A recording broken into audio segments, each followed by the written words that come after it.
Hello, guys. I hope you are all back. We will be jumping into the next session shortly. I'm going to introduce our next incredible speaker. Um, our next speaker, she's Mrs. Jessica James, also known as the Queen of Breakthrough Strategies. She's a global health ambassador, an international best-selling author, a global speaker, and a life-changing innovator who has achieved great success in her career. For the past 13 years, Jessica has been dedicated to serving clients in both pharmaceutical and behavioral healthcare. Jessica has conducted extensive research focusing on global public health issues with physicians in Grenada, Spain, and South Africa. Jessica's commitment to learning is evident in her Master of Science degree in Public Health Science, specializing in behavioral health education and promotion from the Jackson State University.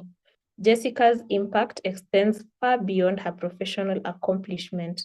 Jessica James Henry truly embodies the spirit of a servant leader in her community. She provides valuable resources such as education, food, and compensation to healthcare workers for those who are in need. Jessica's purpose in life is to help individuals overcome mental and behavioral health issues while aiming to uplift, inspire, and remind the masses to not give up on themselves, even during difficult times. Jessica empowers others to fight back and achieve their goals and dreams. I really admire Jessica because of her dedication to help others overcome mental and behavioral changes, as well as her passion for uplifting communities by providing resources. Today, Jessica will guide us through a powerful session on trauma breakthrough understanding domestic violence. Get ready to be inspired and transformed. Feel free to drop your thoughts in the chat and also your questions. Now let's give a welcoming space to Miss Jessica. Miss Jessica, the floor is yours. Thank you so much, Miss Sky. Can you hear me okay? I want to make sure I'm live and loud for you. Awesome. Thank you so much for having me. I had an update that popped up on my screen. You said yes? Perfect. Thank you so much. But yes, I am Jessica Henry. Thank you for the introduction, and thank you so much to Protect Us Kids for having us on today. I truly listened to all the speakers, and I heard a lot of great things, and I said, we're here to protect kids. Kids are so phenomenal to our future. They're so much needed. And a lot of times they're abused without even knowing so. So today I want to truly dissect understanding domestic violence and what that means linked into substance abuse. I know someone might be looking on here and they might say, well, hey, I don't have the issue. I don't have that on in my family. I've never even seen it. I might have saw a few movies or saw someone maybe speaking about it before, but that has nothing to do with me. Oh, I always let people know. You sure about that? Because you either know the abuser or you know the victim. So we're here to educate on today about domestic violence as a whole. There's no excuse. A lot of things that I saw as a child, I deemed as necessary. I deemed as it was normal. See, the learned behavior is a biological setup. So me being a young girl, hearing things broken, if there's an argument, there had to be some form of physical activity. I thought that was normal. The year was 1992. I was watching TV, eating some Captain Crunch, having a good time as a young 7-year-old girl, doing what I did most. Said breaking up a bit. Let me know if you can hear me better now. It's when I got on, you guys, it stated unstable network. My network has been stable all before I came on the stage. So it lets you know it's going to be good, right? Yes, because there's distractions when something good is about to happen. So good. I think you guys can hear me good now. I got a thumbs up. Perfect. That's right. It's always something that happens when you get on the stage, on the main stage life. So as I said, I'm this young girl, 7 years old, eating my Captain Crunch, minding my business. That's right, Miss Vita, minding my business. And I heard screams coming from my parents' door. So I'm nosy. So I go and I bust the door open. It was my mom. screaming in the hands of my then stepfather. But he's like a real father now. So he's a good man. He's hurting her. Why is this happening? See, I didn't know then what I know now. That was a scene of domestic violence. See, interpersonal relationships of spouse, mom and dad, mom and child, boyfriend, girlfriend, those are interpersonal relationships. And when there's abuse attached to that, that's when it's called domestic violence. And there's no excuse for it. This is a behavior pattern in intimate relationships that are characterized by maintaining the power and control. That person wants to control someone. They want them to do what they want them to do. They want to control the situation. They want the answers to be what they want the answers to be for their life. And this can be any form of abuse, because if you're like me looking on here as a child, you probably think, well, when I hear the word abuse, somebody had to be touched. Do you know that you can abuse someone and not even be touched? Do you know that you can be abused and not even have to be touched? Put that in the chat. If you know you can be abused and not be touched, or maybe you're like me and you're saying, oh no, if I'm going to be abused, I have to be touched, right? There has to be some form of physical activity on my body. I have to touch something. Okay. Mickey said, yes, you can be abused without being touched. That's right. That's the emotional and psychological aspect of abuse, what so many of us look over every single day.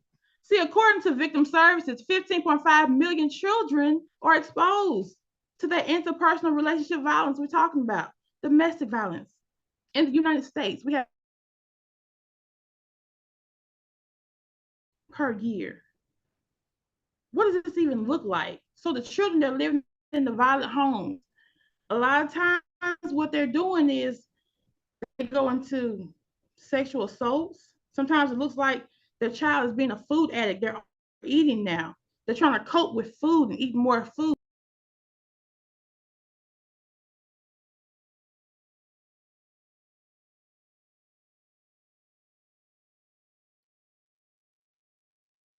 Hold just a second. It looks like we lost Jessica.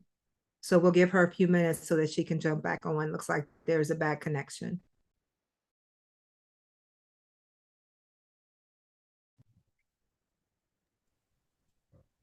Please continue, Jessica.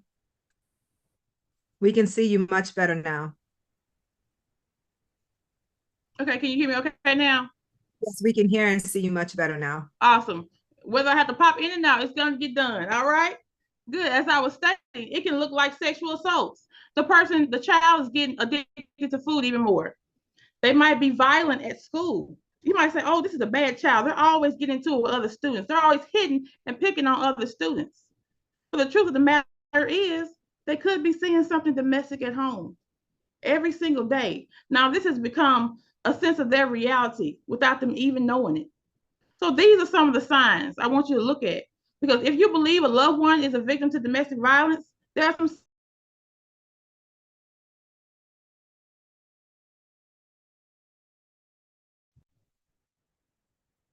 some signs to look out for. Loss of confidence. This might be a bubbly person, or maybe they're just a regular person. They normally smile. They normally come to the cookouts, come to the family functions, or they come out with their friends and do fun things. But they have a loss of confidence in themselves. They don't want to be seen anymore. Or maybe at the hand of their abuser, they told them they couldn't go out with their friends that love you the most to themselves. Why? Because it's all about the game of the mind. They want you to hear, see, and think only what they allow you to gain control over your whole entire life. See, they have the fear that their partner may one day find out who they are. Because that's what it is. That's what you have to truly do. Find out who you are as that victim and that abuser as well. It's not just the victim's job. The abuse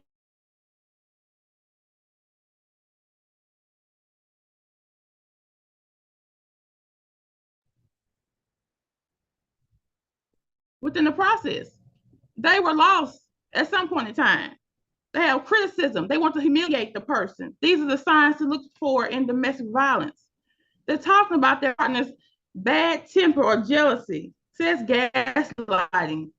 They caused it, but they want to seem as if you're the issue and make it seem as if you did something to make them act that way. It was because of you that I hit you. The signs. Saying their partner pressures them or forces them into sexual activity. That's the victim aspect. You shouldn't be forced to do anything that you don't want to do. Consent is always number one. Always know that your voice is important. And then you have the physical injuries. That was the main thing that I thought was abuse, only the physical injuries. And the children in the household, the children, they seem afraid or withdrawn or even have people. They feel more anxious around their domestic violence in a household. And when abuse is present, they're often the basic needs are not being met. We see a lot of children, they're not getting their medical visits. They're not being seen for the dentist, their eye appointments, their normal every year annual checkups, supervision. See, a lot of those people have been leaving their children at home by themselves. Supervised. Their clothing and their hygiene is off. Why do they keep wearing the same clothes? Why are their clothes so dirty and worn and torn? Why do they have a certain stench? Something about that is not right. Those basic needs are not being met. No support at home. They're not being nurtured. And a lot of times, whoever the parent is that's maybe the nurturer, for example, it may be the woman. And sometimes the man can even be abused. He can be the victim. In the United States, there's over 70% of women that get abused annually. And right up under that, you have 50% of men that are being abused annually. The only difference is more people are being able to speak out now about it. Because if no one says anything, guess what? We don't have any data. The data comes from the voice. And the voice is yours to speak up for others and also to speak up for yourself. These are the signs. Lack of shelter. You always have to go to the auntie's house, the uncle's house, maybe friends and cousins. You're couch surfing. That's what they call it. You're couch surfing. We don't have a stable home. That's when you know there's a basic need that's off of that person. Domestic abuse doesn't discriminate. It doesn't have anything about your gender, your age, your ethnicity, your socioeconomic status. It does not matter. Over 72% of all murders and suicide are because of interpersonal relationship violence in the United States.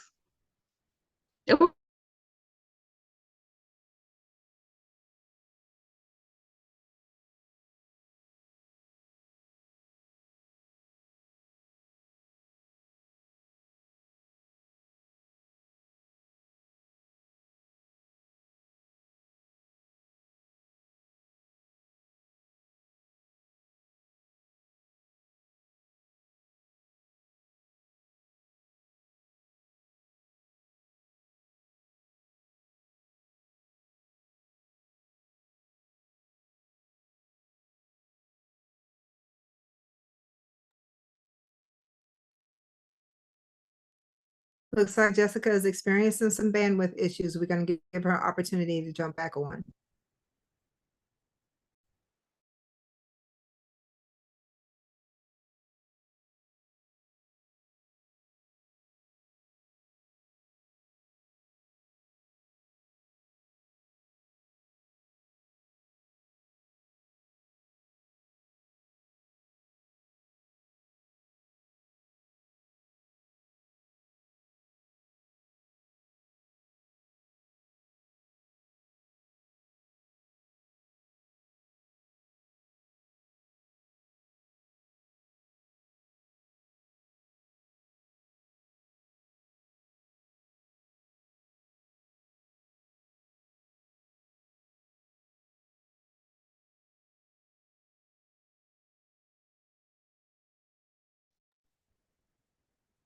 And we have to know that abuse is not normal by any means necessary. Abuse is never normal.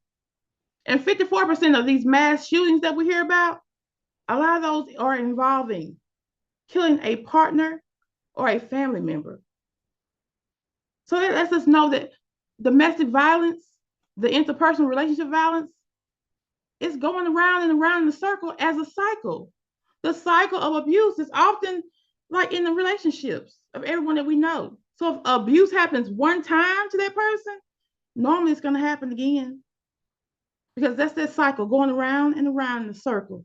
It's going to happen again with different stages of abuse and different forms of abuse. See, the effects of domestic violence are physical, we have emotional, even spiritual, and mental. I said, wow, let's dissect that a little bit, you guys. Physical, what does that look like? When you are being physically abused, that looks like bruises. Yeah, we see it. The red marks, the sprained ankles. You have so many sprained ankles, so many lacerations on your body all the time.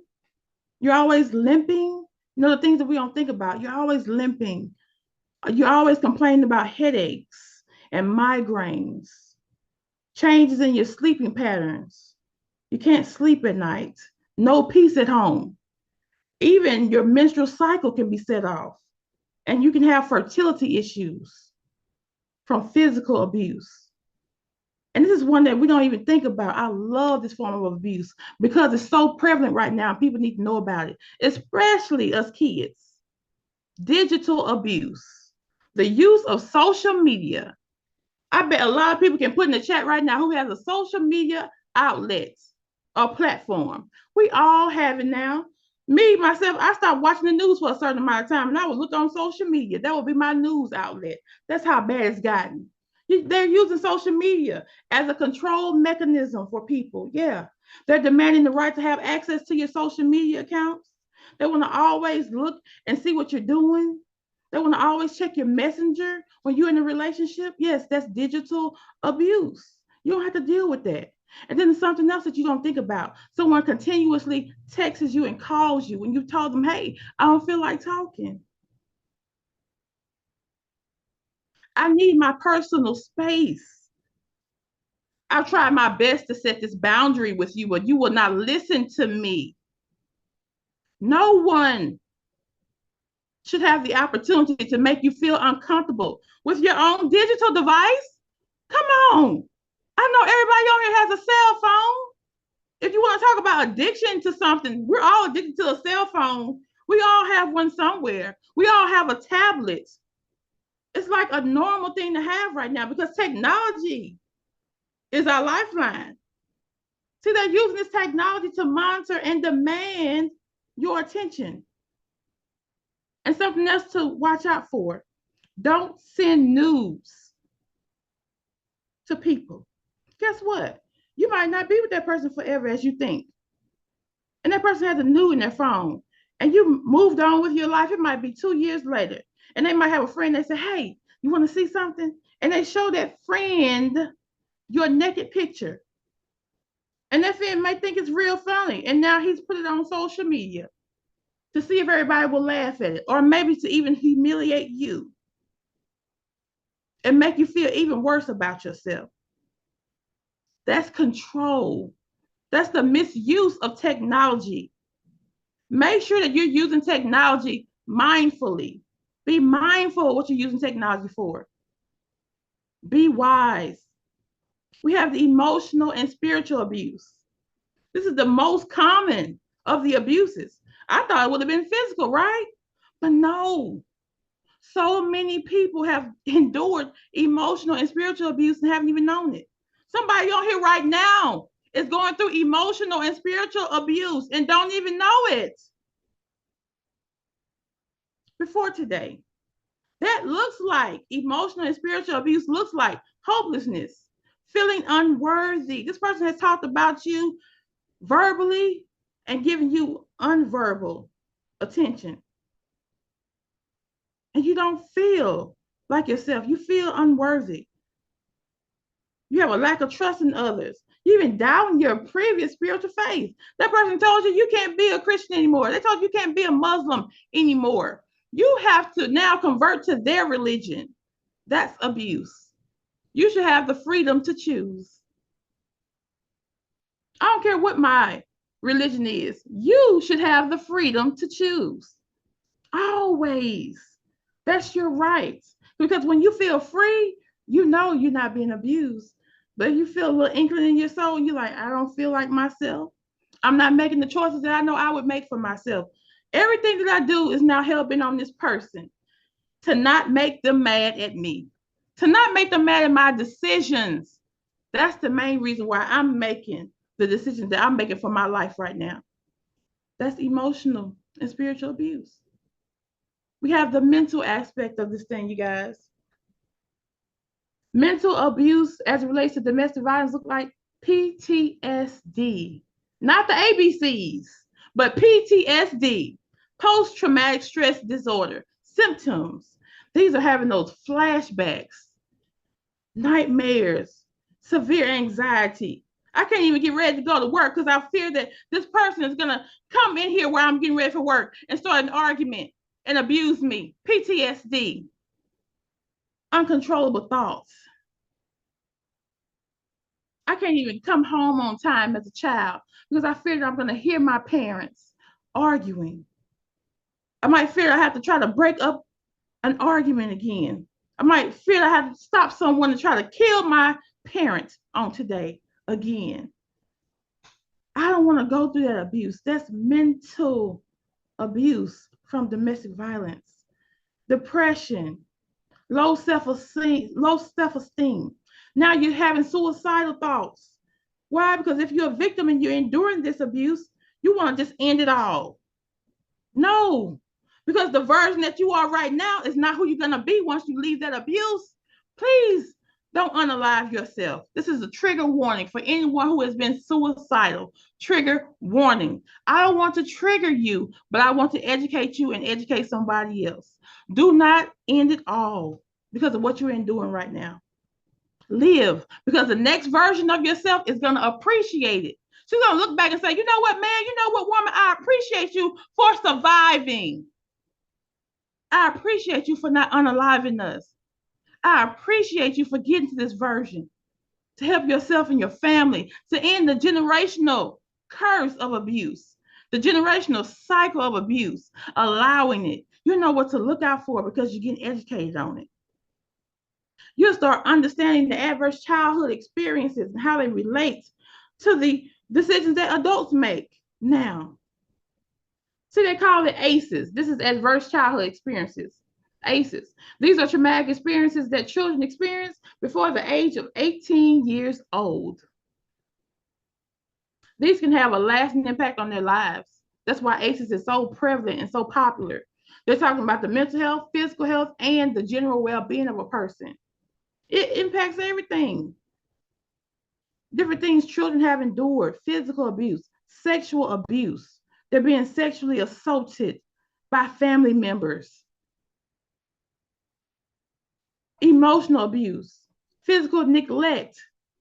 Some children don't even experience a hug from a family member or even their parents. They don't even experience a genuine hug. Not a predator hug, but a genuine hug. Because a predator hug is grooming you to do something that you're not supposed to do, to be abused. Not a predator hug, but just a genuine hug. A lot of children don't get that. That's physical neglect. They've seen substance abuse in their household. They may have even seen their parents separate. Sometimes that's a good thing. You may be on here and you may be like me, your parents divorced. Sometimes that's a good thing for that other person to get free if there was domestic violence, if there was any form of abuse. Because normally if somebody is happy, they'll stay. Yes, some people make the wrong decision and leave and they should have stayed.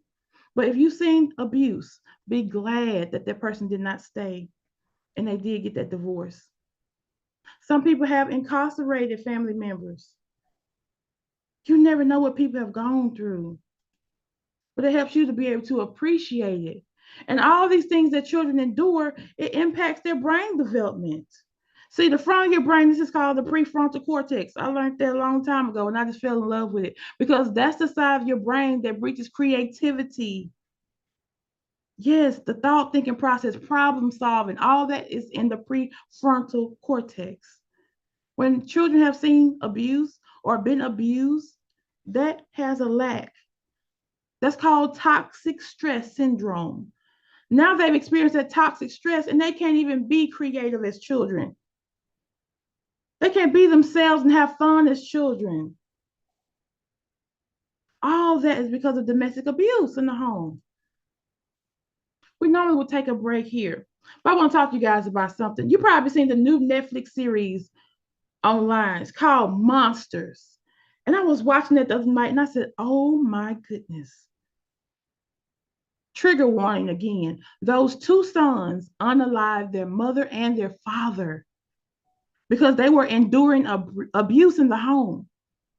Both of them were sexually assaulted. That means they were molested by their father. Trigger warning, trigger warning. Their father was having sex with them.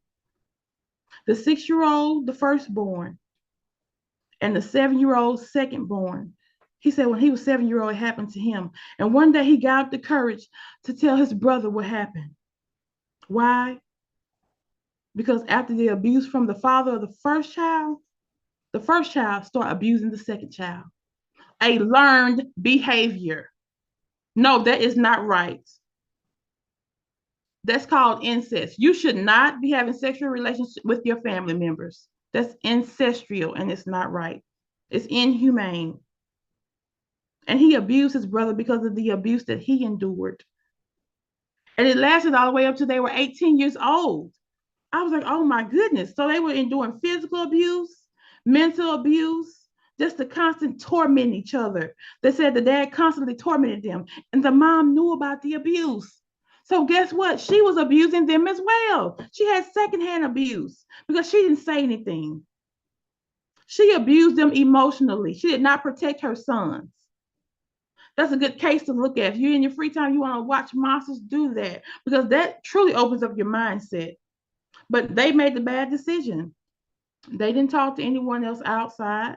They kept it between each other in the family. And then they unalived their parents. And now they're experiencing a life without parole in prison. Don't let that be you. Don't be afraid to speak out and let someone know. Don't be afraid to use those hotlines that they have. We're going to talk about that a little bit at the end of the presentation. See, the effects of abuse, the effects of domestic violence can sometimes cause the victims to use substances as an escape. Yeah, the ecstasies, the pills, the alcoholism. It seems like that's the only way out for certain people. See some of these facts within the substance abuse. See, if this is involved in 40 to 60% of domestic violence incidents. 40 to 60% of people in domestic incidents have substance abuse. Why? Because they want to escape the abuse that they are enduring. And then if you've been abused, you're more likely to have excess drinking habits. Yeah. And it's been said that even the male abusers, that they use alcohol or illicit drugs before their most recent or severe violent acts. They don't want to be in tune with who they are. They want to get high and see what they transform into. They transform into monsters to abuse people. They need a substance to make them truly have the most violent act of their lives, to torment somebody. So this is where it relates to the teen domestic violence and substance abuse. Teens who are victims of abuse, they're sometimes more likely to smoke and drink drugs. See, young adults who experience physical domestic violence in the past years are more likely to have that mental health and substance use disorders. I'm grateful that they said something because guess what? If nobody ever speaks about it, how will we have this data? This is data given because people had the courage to speak out. And we don't look down on them. We appreciate them for saying something. We appreciate them for having a junction to even be able to express that. There's my snuggle princess. Because you never know what could cause someone to go over the edge. And these are some of the principles that we have to do as advocates. Because if you're on this live right now, if you're on this Zoom, you are not an advocate. And you have the authority, you should have the gumption in your heart to help someone that's a victim. We always refrain from judgment because victims already feel that they are ashamed. They're ashamed of their situation and what they're going through. We have to recognize that the victims may self-medicate themselves with their substance abuse, or they may have a mental illness that has not been diagnosed yet. Yeah, we can't give up on them. We have to inspire these people, encourage them a safety plan, inform them of local resources. We have to get educated on what resources are available in our areas. And we have to avoid sharing their private information unless it's absolutely necessary. Because a lot of times you may try to help somebody, but you might hurt them. And there's principles to this, you guys. We have to make them feel safe and let them know that they can trust us. If we are the one that's sent to help them, we give them that peer support that they need. We collaborate with different resources in the community and empower that person to have a voice. And when someone has the courage, when someone gets the courage to finally share with us what they went through, we have to always start by believing. Always start by believing, no matter how crazy it may sound. Because normally when people have spoken out and let someone know what they've endured, that's normally going to be the only form of contact they're going to have with someone else. Because even if they tell you what they went through, they can go and tell you and never tell another soul in the world. But what stops people is when they tell you what they went through and you say, are you sure? Oh, I don't believe it was that bad. I used to see you and Chuck out all the time dancing. He couldn't have been that bad. I used to see you and Lisa all the time taking these good pictures and posting them on Facebook. It couldn't have been that bad. Always start by believing. Tell that person, you know what? I'm so sorry you endured that. Thank you for sharing your story. Ask to offer them some form of help. Everybody has Google. Google how to help someone that's going through a domestic situation. I promise you it will pop up. If you're not an advocate that works full-time like me, we have those resources available for people here in our lower 6 counties with the Center for Nonviolence. But if you're not in that profession, offer to just Google it for them and help them with the process.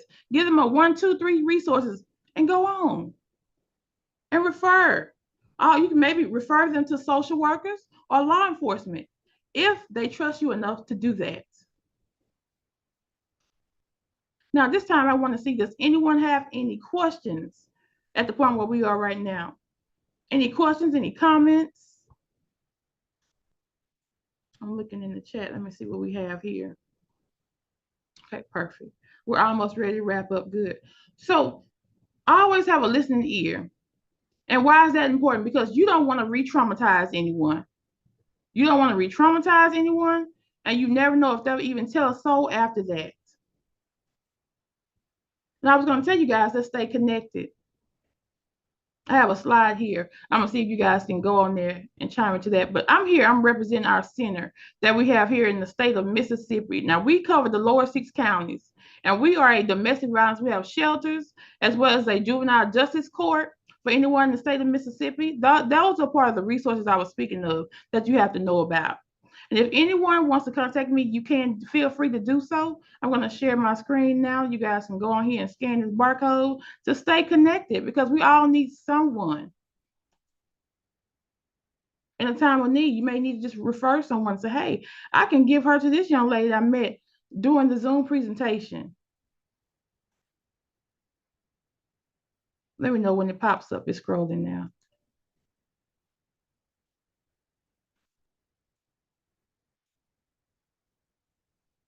You can scan that barcode. Let's stay connected. Let's advocate for others. And know, if it's not you today, it can be somebody that you know. Thank you.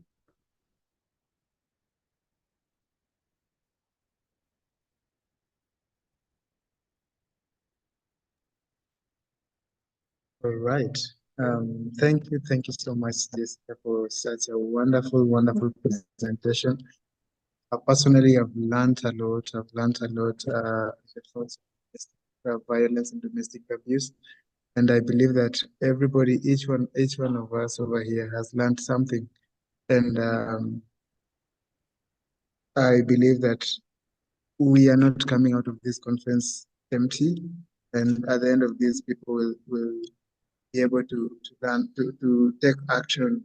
You shouldn't just watch as things are happening, and as long as it doesn't happen to you. Most of the time we tend to be like, as long as it doesn't affect me, then I shouldn't be bothered about it.